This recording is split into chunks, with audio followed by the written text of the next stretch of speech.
Well, that was a nice season. So, Gerrit Cole pitched great in Game 5. What are we gonna do for the offseason? Got to fix up the desk. We need to do a set. Just a lot of decisions to be made here.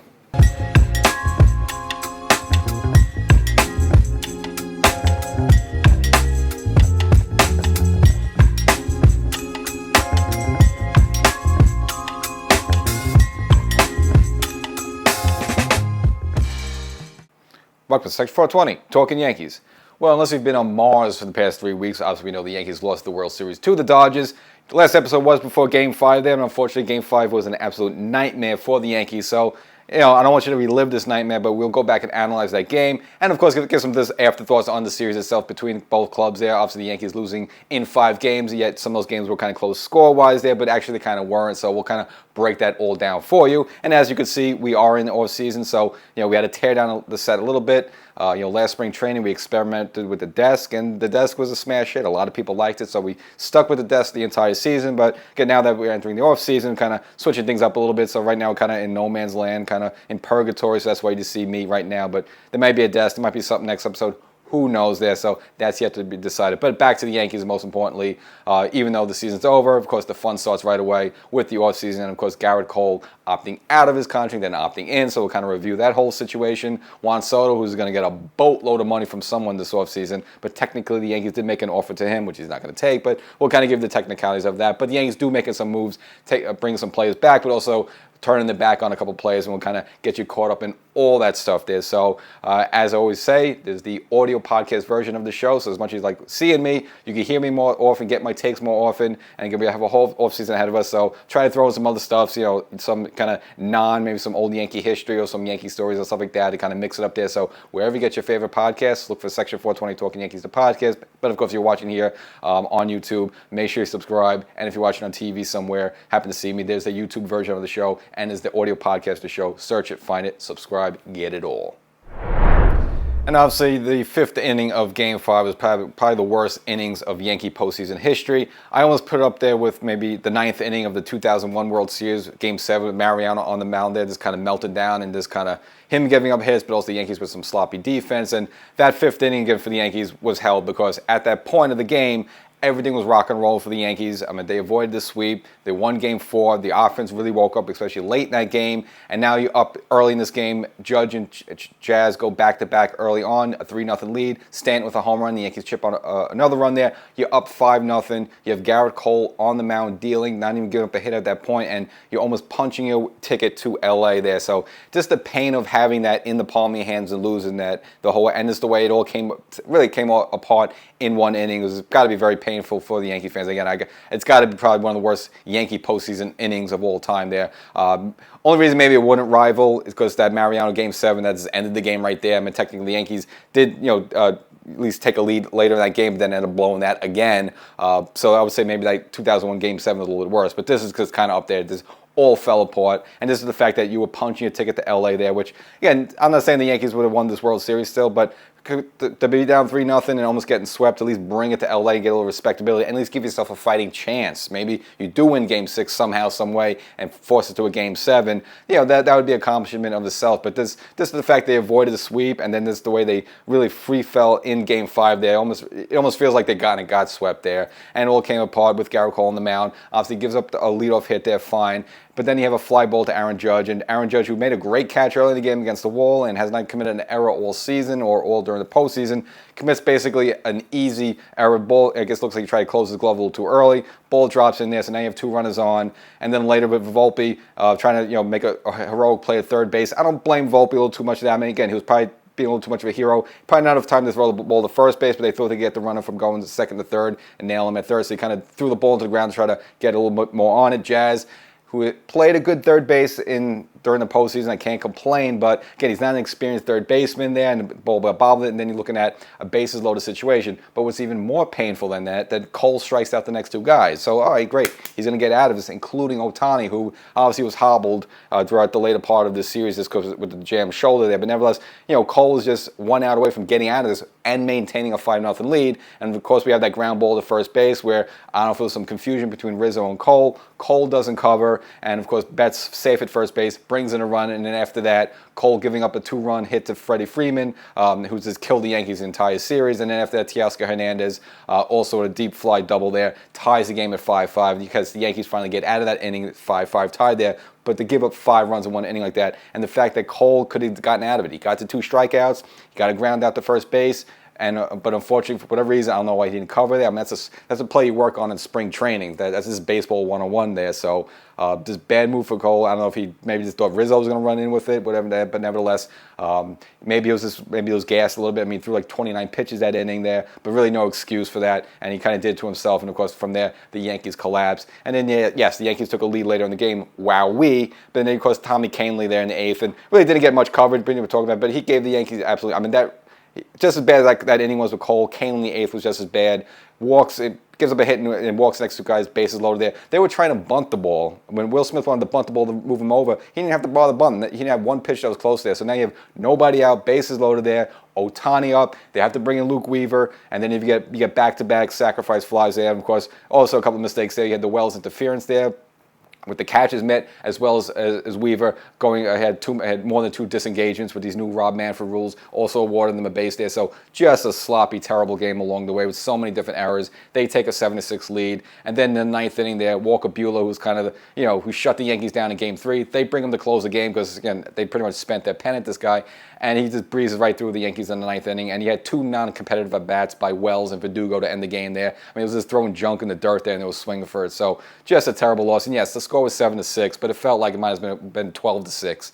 Just the way the Yankees were so bad from the 5th inning to the end of that game there. And just really a heartbreaker because you were up 5-0. Cole was dealing. The crowd was rocking. You didn't feel like you were going to win the series, but you're going to bring it to L.A. there. And for everything to fall apart like that, really terrible for the Yankees. Again, painful. Again, it has to be probably the worst postseason inning in Yankee history. If not number 1, then maybe number 2.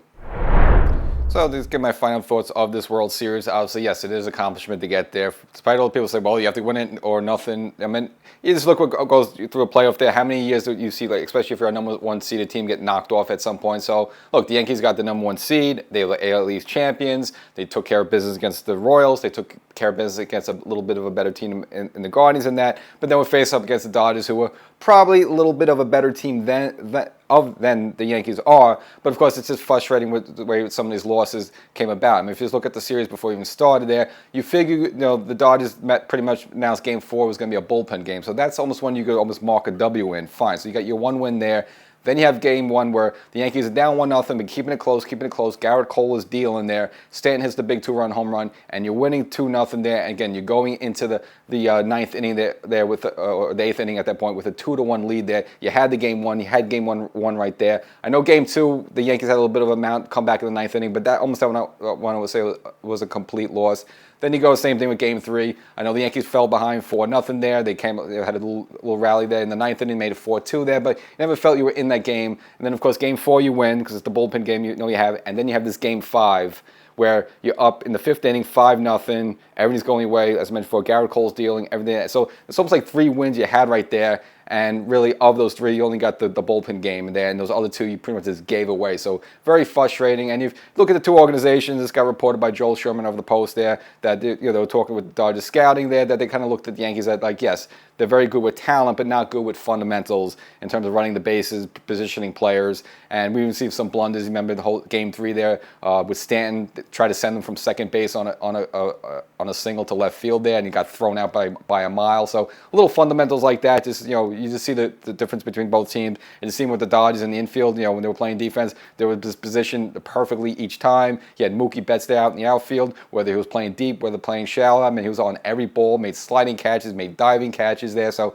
it just seemed like they were better prepared for this, and they, again, were the better team. So if you're a Yankee fan, you just kind of got that pit in your stomach where it's like some of these games were close, but at the end of the day, you lost in 5 games, which is not a sweep, but it's one less worse than that. So it's just kind of hard to feel. And at some points, you just felt, especially after Game 3, where the Yankees were just about to get swept, you just felt like it wasn't even competitive at that point.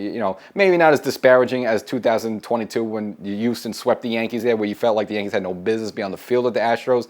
I want to see it as that bad, but pretty close to it as a number 2 there. So, and this has to all go with coaching, and of course, which we'll discuss later in this episode with Aaron Boone. Should you bring him back? Because obviously, you just saw some mistakes with coaching, but also his decision in Game 1 to pull Cole after 88 pitches when he was at that point was having a good game. He was dealing. Even Jeter mentioned that he was dominating there. Okay, he gave up a single there in the 7th inning, but nothing to really give any signals that that he was struggling. He needed to get him out. And of course, according to Boone, he kind of said he looked him in the eye, and his whatever the eye test they said didn't pass it, so he ended up pulling Cole out there. So a lot of questionable moves there. So it seemed like again the Yankees weren't as prepared for this, but you figured again the Dodgers were the better team. Okay there, but it is really kind of hurtful because you felt you had a couple games that you could have won and you gave it away there. So again, this is going to be really even though you should be happy you made the World Series after not making the playoffs at all in 2023 there, but this one does of course going to leave a pit in your stomach.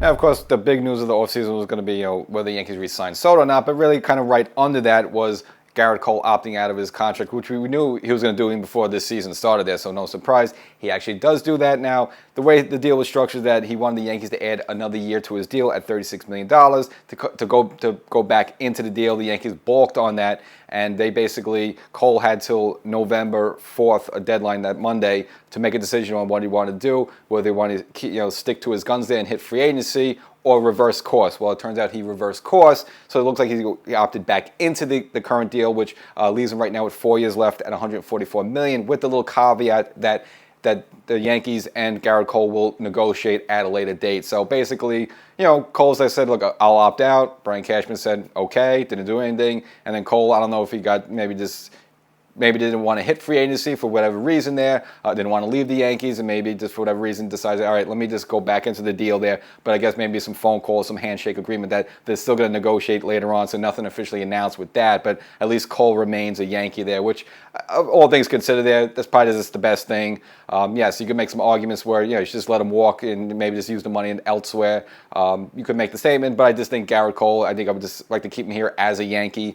Yes, he is 34 years old, but again, even though he had that little the nerve situation in spring training where he missed half the season, but there was nothing structurally damaged. They didn't have to go in surgery with him, and he did come back towards the end of the season. Again, he had good velocity, had good stuff there. Obviously, disappointed that could have been a little better. You wish he would have won some of the World Series games he pitched there, but I think there's more evidence. Again, if you see what some of the prices you got to pay these pitchers now with someone with Gerrit Cole's quality, if he's making $30-something million a year, I think that's pretty reasonable. Versus you see what someone like Scherzer and Verlander were getting about a year or two ago, like $50 million a year there. So the prices on these pitches are way up the roof there. So I think Gerrit Cole at this point is still reasonable there.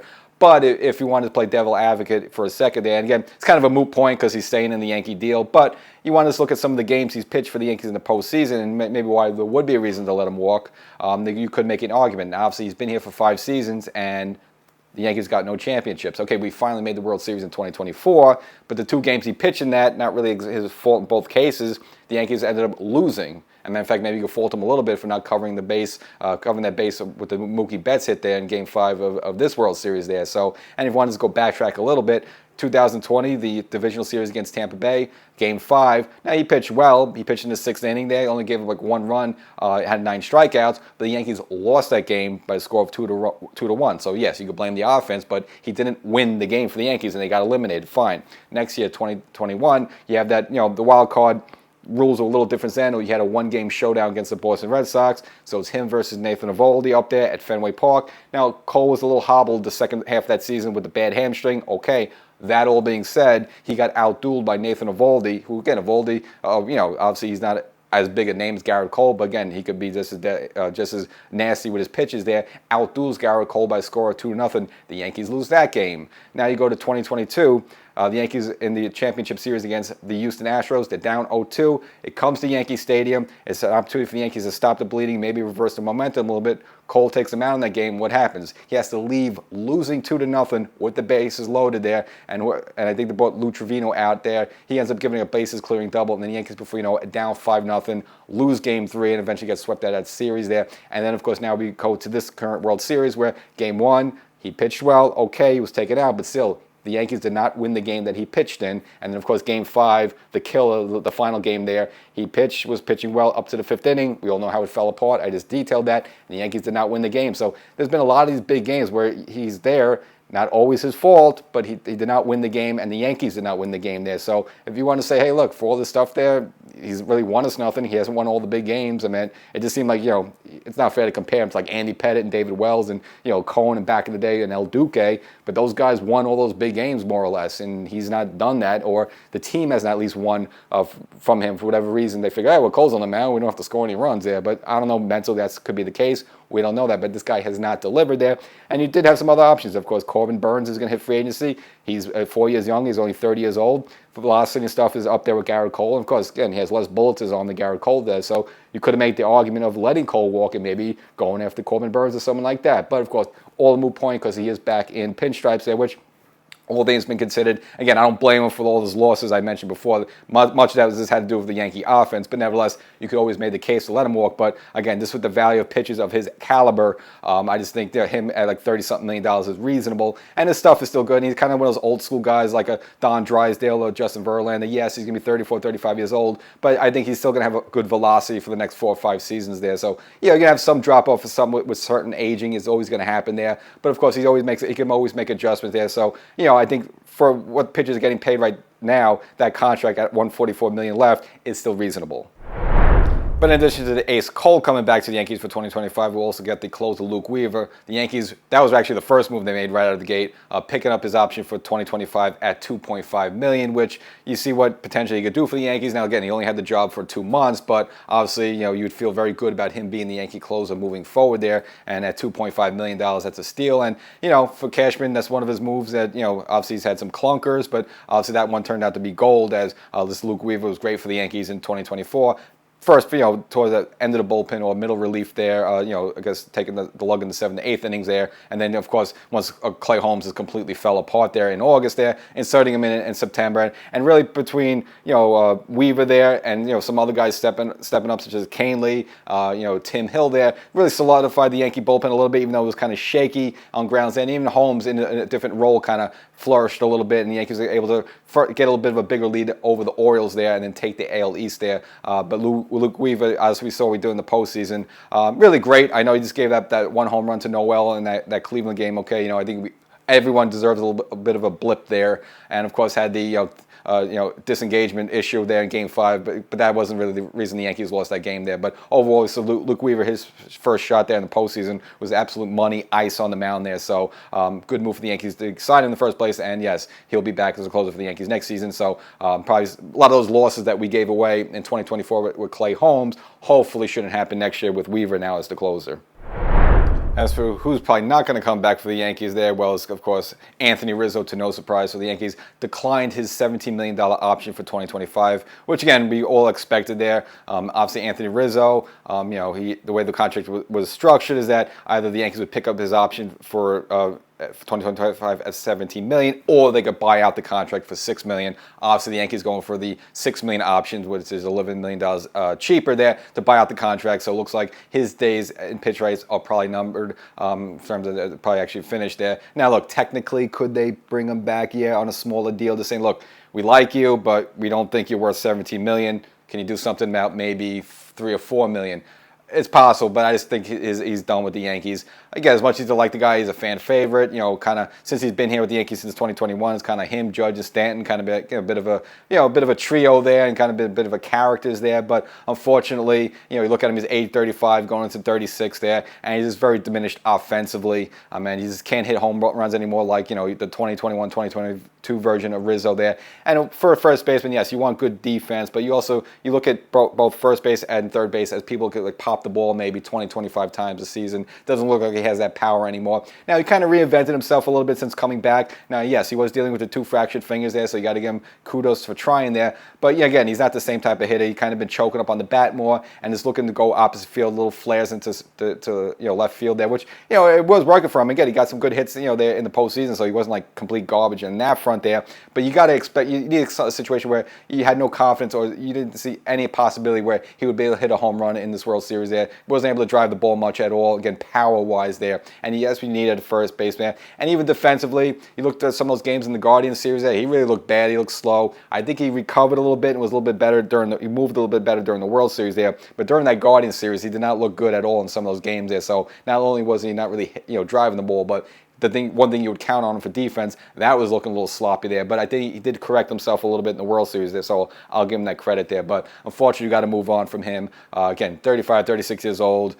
He just, he's not the type of guy that's going to hit 25 or 20 home runs anymore there. So that's what you need for a first baseman. So where they're going to go, I meant they could go into the free agency pool. Obviously we could discuss on the future episodes. We did see Ben Rice came up twice for the Yankees. Again, he didn't super wow you, but he also didn't look super overwhelming. So if they give him the nod, or at least the head start for the position in this 2025 spring training, it wouldn't be it wouldn't be a terrible idea just to see what he could do. But also, I wouldn't be surprised also if the Yankees look to make a move to bring in like an established first baseman in his prime. What the Yankees did in '96 when they brought in Tino there, a guy who could come in, hit 25, 30 home runs, or what they did with Mark Teixeira in 2009 there. Guy that come in, he could crush 30 home runs there. That's kind of what you need at first base along with the defense. So let's see what the Yankees do with that. But if they want to give Ben Rice the job at least to start the season to see where it goes, I wouldn't be totally against that as well. And of course, at least the good news, we got Jazz under contract for next season at third base. And I'm okay with starting the year with that. Again, he hit like 24 home runs this year for between the Yankees and the Marlins. Didn't really give it too much in the playoffs offensively, but you like that you get a full season out of him, in the Yankee uniform. I think he'll improve at third base with his skill set a little bit. And again, that's what you want at third base. A guy could hit, 20 to 24 home runs. So but you also need that at first base. And as for the big name of this offseason, which is going to be Juan Soto. Now, the Yankees did offer him a qualifying offer. It was about like $20 million and change there. But that's kind of a formality. No way is he going to accept that. But what it does is that it locks him in. That reason being is that since they offered to him, if another team happens to sign Juan Soto, the Yankees get their draft pick there. So even if the Yankees lose Soto, they would kind of get a small consolation prize. So that's kind of why they do it. It's just a formality there, but we all know Soto's going to hit free agency. And we hear all different estimations, but it looks like he probably won't get as much as the $700 million of Ohtani there, but you're probably looking to tick under that. So you're probably looking somewhere around $600 million there at like a 12 to 13-year deal there. So that's probably what you're looking at Juan Soto. Obviously, but no word yet, if the Yankees are going to pursue that or not. Soto pretty much said after the World Series that he's pretty much open to anybody there, so we'll see how all that goes. I just kind of feel the Yankees are going to resign him just for several reasons. Obviously, he had a great season with the Yankees. He fit in here like a glove. Obviously, not only because his numbers were great, but also, being would also help with Judge's numbers. I mean, the fact that Judge was batting behind him probably helped Soto get that. So they could kind of both play off each other. Maybe if he's get a better leadoff situation, someone hit in front of Soto, a little bit more of an effective leadoff hitter there, maybe he could flourish a little bit more. And I got to imagine, the jersey sales, the merchandising, all the stuff around Soto. I mean, the Yankees could make their money more ways than one there. So I think it would make sense to bring him back just for all those different reasons there. And again, you just saw how this offense was in 2024 compared to 2023 and 2022 without Soto. I'm not saying this year's Yankees were like gangbusters there, but the offense much more better, much more competent with someone Soto in the lineup there. And you saw he had the effect on some of the other players, such as Oswaldo Cabrera took a liking to him and tried to use his grind out at bats mentality. Same with Anthony Volpe, even though Volpe struggled a little bit in the middle of the season there, but the postseason version of Volpe as well, even the postseason of Gleyber Torres was much more better, more discipline at the plate, not swinging at bad pitches there, working their walks, getting walks in big spots there. So I think a lot of that has to do with Juan Soto there. So if you had to ask me, I think Juan Soto will be back with the Yankees. It's just going to be a matter of prices like that. And I mentioned the Yankees are going to have a lot of money coming off the books. He's mentioned before this unloaded $11 million there with Rizzo. Obviously, Gleyber Torres, who they did not offer a qualifying offer to, he was making like about $13 million there. So, between those two players right there, that's like $23 million right there that you could give to Juan Soto, as well as Lou Trevino, another person who the Yankees declined his $5 million option for next year. So, you just take those three players now, do the math there. That's about just $30 million that, again, the Yankees are going to get off the books that they go off to Juan Soto. So, and there's some other players also coming off the books for the Yankees there. So, the money is there for them to go after Juan Soto. So, I think they would. And as for Gleyber Torres, as I mentioned, Yankees not offering him a qualifying offer in there, and he's a kind of a mixed bag there. I know for most of the season I've been on him and just say, some base running blunders, some fielding blunders, and this kind of makes your head scratch a little bit because you see the talent, you see what he's capable of, but it just seems like he takes steps forward and steps back. Obviously, he was very good during his postseason. Didn't have a great World Series, but I'm gonna kind of give him a pass on that because he was very good during the Royals and the Guardians series. Again, he kind of grew up a little bit, just again being very disciplined at the plate and kind of embracing that leadoff role there, spot there, even though he's not really a great ideal leadoff hitter there. But again, what it's going to cost to bring him back, he's going to probably want, he's a young guy, he's in his late 20s. He's going to want a 4 to 5 year deal. I just don't know if that's a guy you're going to commit to or the Yankees want to commit to. And as is getting back to before, I mentioned with the Yankees some of their fundamentals. During the regular season, his base running there, we saw some fielding errors by him. I know he was dealing with a groin issue in the middle of the season there that caused some of his fielding errors, but nevertheless there, again, he does make your head scratch. So I just don't think the Yankees see him as in the future in the long term there. He always is an offensive threat, yes, and you look at other second basemen, he's kind of in the middle of the pack or just a little bit above average in other second basemen in the league there. So, there would be a reason to bring him back there, but I just have a feeling the Yankees aren't. I just don't think they look to commit to him long term. So if I had to take a guess, he's probably finished with the Yankees, but possibly, could he come back on a 1-year deal on maybe they up the price a little bit to $14 million, but only for 1 year commitment. I could also see that as well. And as getting to Lou Trevino, and this guy since he came, has been pretty much a non-factor. Obviously, came over in the Frankie Montas trade in 2022 there, and I guess they like him as a single ball pitcher. They're trying to bring him out in the 5th inning there. If they had a couple runners on, you want to get a double play or get someone to beat the ball on the ground. Yeah, but then after that, during the offseason, has Tommy John surgery, misses pretty much the entire 2023 season, was working his way back from rehab in 2024. He might have been a possibility to be added to the Yankees sometime August, September. That never really came to fruition there, and is kind of obviously a waste. He's been around for 2 years and really gave nothing to the Yankees, so obviously there'd be no reason to bring him back, especially at $5 million. And I guess kind of the final question of this, offseason is going to be, will the Yankees bring back Aaron Boone? Now, they do have a $3 million option for him for 2025. Now, according to Andy Martino of SNY, I guess whatever sources he has within the Yankee organization, felt like they were going to bring back Boone regardless, even if the Yankees somehow got swept by the Dodgers. Boone was going to come back. And it kind of makes sense. I mean, you see with the way the Yankees operate, over the past, 20, 30 years, they usually like to go anywhere from 8 to 10 years with managers. You see what, gave Torre kind of a 10-year run there. Girardi got about like an 8 or 9 year run there, and Boone, this was completed his 7th season there, so probably next season, seeing how that goes more or less, would be Boone's last season. So yes, I think they will bring him back for 2025. But unless he has like a tremendous year or the Yankees win the championship like that, maybe that'll be his last year. Because even you could make the case, back in 2017, the Yankees got to the championship series with the Baby Bobby team, which no one expected to be good at all. They still let Girardi walk after that season, which a lot of Yankee fans, including myself, thought was wrong there. But the whole issue with Girardi was that they felt, just after a while, you want to get a new voice in there more than anything else. But also, he was rubbing a lot of players the wrong way. We saw he would ball players out on the field in front of everybody. Whereas Boone's kind of the opposite there. He protects the players. Now, we don't know what goes on behind closed door when no one's around there. But at least on the field, you never seen Boone yell at or scream at a player. You never seen Boone embarrass a player like we saw Girardi do with Chapman. We've seen Girardi argue with kind of like Gary Sanchez, stuff like that there. So at least they like Boone in that regard. But, unfortunately, though, at the end of the day, you do have to win games. You have to bring home championships and that stuff. And so far, Boone has not done that. And if you just look at his managing so far during the World Series, up to the point, you seem like in the World Series, he pressed all the right buttons. But again, you see just some questionable moves in the World Series, namely Game 1, as I mentioned, taking Cole out early as he did when he kind of seemed like he's struggling. And then you go to Game 5 when Cole's battling there in the 5th inning there. Maybe you should have taken Cole out there, but it sticks with him maybe a little bit too long there. So you see some indecisiveness, some inconsistencies there. But of course, this seems like the players like him, and Boone backs the players up. And sometimes it's a good thing, sometimes it's a bad thing. And we've seen some bad trades. For example, him sticking sometimes with someone like DJ LeMahieu, who's clearly diminished, but sticking with him a little bit too long there. But I guess maybe the players just like that, just that loyalty. And of course, we all know his fighting with the umpires, arguing, fighting with the players there. So whatever Boone does there, you have some mixed feelings about him. Nevertheless, we'll be back probably for 2025.